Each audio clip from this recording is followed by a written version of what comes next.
Media బంధువులు అందరికీ నమస్కారం. ముందుగా మీ అందరికీ దీపావళి అందరికీ శుభాకాంక్షలు. దీపావళి విషయంలో మీడియా బంధువులతో సహా మీడియా ప్రజలకి అవగాహన కోసం ఈరోజు ఈ మీటింగ్ ప్రెస్ కాన్ఫరెన్స్ పెడుతున్నాం. దాంట్లో ముఖ్యమైన మనకి దీపావళి రోజు ఏదైనా sales points of sales areas mark చేసుకున్నాం.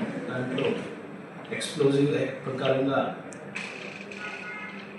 ఖచ్చితంగా షాప్ కీపర్స్ పర్మిషన్స్ తీసుకోవాలి. అదేవిధంగా ఫైర్ అండ్ సేఫ్టీ రూల్స్ కూడా వాళ్ళు ఫాలో చేయాలి.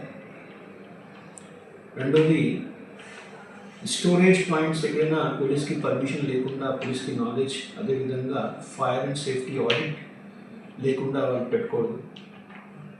రీసెంట్ టైమ్స్లో మీ అందరికీ తెలుసు, కొన్ని చోట్ల మ్యానుఫ్యాక్చరింగ్ ప్లేసెస్లో, అదేవిధంగా స్టోరేజ్ హౌసెస్లో ఈ ఫైర్ యాక్సిడెంట్స్ జరిగిన దాంట్లో కొంతమందికి లైఫ్ లాస్ కూడా జరిగినాయి. సో ఇవన్నీ మనం ప్రివెంట్ చేయాలి. ఖచ్చితంగా ప్రజల సహాయం, అదేవిధంగా ఒక అవేర్నెస్తో ఈ ప్రోగ్రామ్ని చేస్తే అప్పుడు దీపావళి ఖచ్చితంగా మనకి శుభ్రంగా దీపావళి అవుతుంది. దీనికోసం మీడియా మంత్రులతో రిక్వెస్ట్ ఉన్నాయి, అందరూ ఈ విషయంలో ఎక్కువ పబ్లిసైజ్ చేసి ముఖ్యమైన ఎక్స్ప్లోజివ్ యాక్ట్ సంబంధించి ఈ ప్రెస్లో కూడా ఇస్తున్నాం, అది ఎక్కువగా పబ్లిష్ చేయొచ్చు.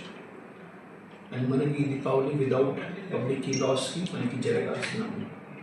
ధన్యవాదాలు. అంటే దీపావళి సామాన్ సంబంధించి ప్రత్యేకించి ఎక్కడైనా ఒక స్థలంలో కేటాయిస్తున్నారు సార్? రిపీట్ చేయండి. పాడేరులో దీపావళి సామాగ్రి అమ్మకాలు ఎక్కడ sales points already open areas మనకి ఏమైనా ఉన్నాయి, దాంట్లో లాస్ట్ ఇయర్ పెట్టిన అదే పాయింట్స్ ఉంటున్నాయి. బట్ ఇప్పుడు ఆల్రెడీ కొన్ని చోట్ల మిగతా డిస్ట్రిక్ట్స్లో, మిగతా ప్రాంతంలో స్టోరేజ్ పాయింట్స్ కొంతమంది పెడుతున్నారు వితౌట్ అడ్మినిస్ట్రేషన్కి కానీ or fire and audit safety లేకుండా.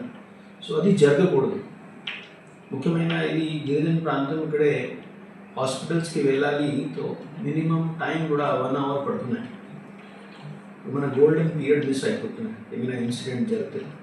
దీనికి బెస్ట్ మనం ప్రివెంటివ్గా ముందుగా ఆ స్టోరేజ్ పాయింట్స్ని ఫైర్ అండ్ ఆడిట్ సేఫ్టీ చేసి అప్పుడు మాత్రం వాళ్ళు ఆ ఏరియాస్ని స్టోరేజ్ పాయింట్ పెట్టి. గతంలో కూడా మన ఏరియాలో ఇంత పెద్దగా స్టోరేజ్ పాయింట్స్ ఎవరు పెట్టలేదు.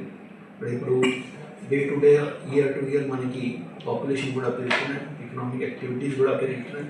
అదేవిధంగా ఇప్పుడు జిఎస్టీ రిఫార్మ్స్ వచ్చిన తర్వాత కూడా కొంతమంది ఈ క్రమంలో సెలబ్రేషన్స్లో రావచ్చు. కాబట్టి ఫైర్ క్రాకర్స్కి సేల్స్ పెరగడానికి ఛాన్సెస్ ఉంటుంది. సో